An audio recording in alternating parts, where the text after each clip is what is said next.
Assalamualaikum warahmatullahi wabarakatuh. Hai semuanya, perkenalkan nama saya Dian Nurhayati dari kelas 11 IPS 2 dengan nomor absen 13. Pada kesempatan kali ini, saya akan meresensikan buku novel yang berjudul Sailing the Chaser atau Berlayar di Tepi Laut. Pertama-tama, saya akan menjelaskan tentang identitas dari novel ini. Jadi, novel ini dikarang oleh Asa Bianglala Urka dan diterbitkan oleh penerbit Buana Sastra. Tahun terbitnya ini 2014. Penyunting dari novel ini adalah Agatha Tristanti, lalu yang mendesain cover dan tata letak adalah Helen Lee. Adapun jumlah halaman dari novel ini berisikan 231 halaman. Tanpa berlama-lama lagi, saya langsung menjelaskan alur cerita dari novel ini ya. Jadi novel ini menceritakan tentang Rosie, perempuan berusia 22 tahun yang berkewarganegaraan Indonesia yang mengharuskan hidup di Singapura untuk mengambil kuliah bisnis agar bisa meneruskan usaha keluarganya. Namun di sisi lain, ia memiliki keinginan untuk menjadi desainer. Setiap hari, kehidupan Rosie selalu dihantui oleh rasa bersalah dan traumanya. Dia mengira bahwa penyebab ibunya meninggal itu atas dasar kesalahannya, seperti pada kutipan dalam novel ini, halaman 77. Kecelakaan itu nggak akan terjadi kalau Rosie nggak manja minta jemput ibu. Seandainya Rosie beraniin diri untuk naik angkut atau metro mini, pasti ibu masih di sini sama kita. Kalau aja Rosie nggak ngerengek minta jemput, ibu nggak perlu meninggal. Dan di Singapura, Rosie tinggal bersama Hana yang berusia 29 tahun dan Bella berusia 5 tahun. Mereka tinggal di sebuah apartemen.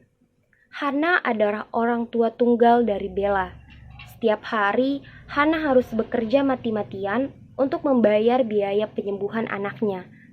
Bella mengidap penyakit aplastik anemia dan sebelum menemukan ada pendonor tulang sumsum yang cocok, ia harus terus-menerus menjalankan cuci darah. Sangat kasihan bukan? Anak berusia 5 tahun harus mengalami penyakit yang mengerikan seperti itu. Dan seiring berjalannya waktu, kondisi Bella semakin rentang dan Dr. Smith atau dokter spesialisnya Bella itu menyarankan agar Bella menjalankan cuci darah 2 kali dalam seminggu. Karena sebelumnya itu Bella menjalankan cuci darah selama 1 kali dalam seminggu. Kata-kata dokter Smith itu tentu membuat Hana berpikir keras. Karena biaya 1 kali seminggu untuk pengobatannya Bella itu aja udah mahal, apalagi dia harus 2 kali dalam seminggu. Akhirnya mau tidak mau, waktu libur pun dipakai Hana untuk bekerja agar bisa menghasilkan uang yang banyak untuk biaya pengobatan Bella. Dan sewaktu Hana bekerja, ia menitipkan Bella pada Rosie. FYI, Hana diceraikan oleh Bram, mantan suaminya, karena suaminya itu kecewa. Ternyata anaknya yang bernama Bella mempunyai penyakit yang cukup serius.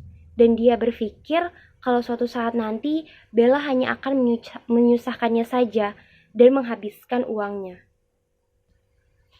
Bram ini sangat tidak memikirkan kondisi Bella, bahkan ia pernah menyebut Bella sebagai anak pembawa sial. Dan yang lebih parahnya lagi, ia pernah meninggalkan Bella di tengah keramaian. Sungguh tidak habis pikir bukan?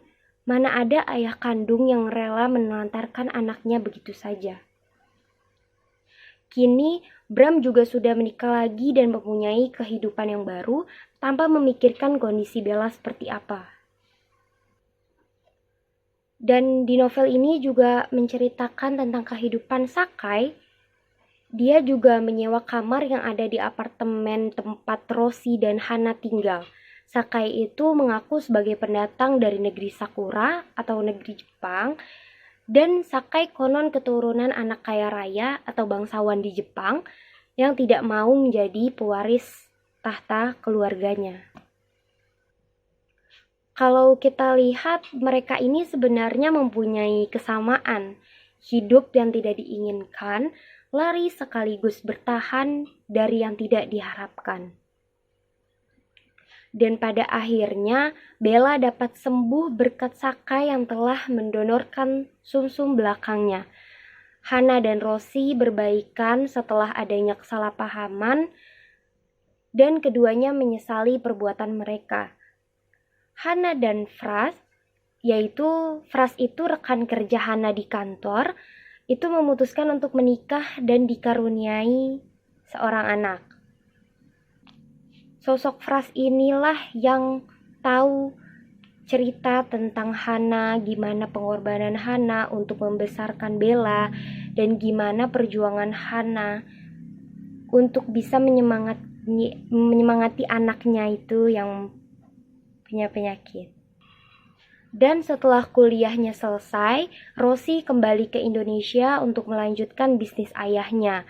Dan sampai suatu hari Rosie bertemu kembali dengan Sakai di Indonesia, tepatnya di kantor ayahnya.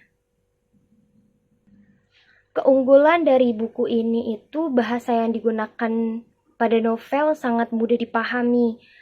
Walaupun terdapat bahasa Inggris dan bahasa Jepang di dalamnya, tapi tidak menyulitkan saat diterjemahkan oleh para pembaca. Adapun di dalam novel ini menceritakan perjuangan seorang ibu yang harus merawat dan membesarkan anak yang mengalami penyakit mematikan dan mencari nafkah untuk anaknya seorang diri.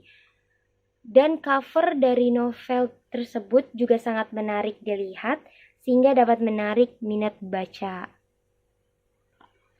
Dari keunggulan yang saya jelaskan, pastinya ada kekurangan dari novel tersebut, seperti alur cerita yang kurang jelas tujuannya. Saya tuh di pertengahan novel ini saya nggak tahu tujuannya mau kemana ini novelnya. Saya jadi kurang ada minat baca pas di pertengahan novel ini.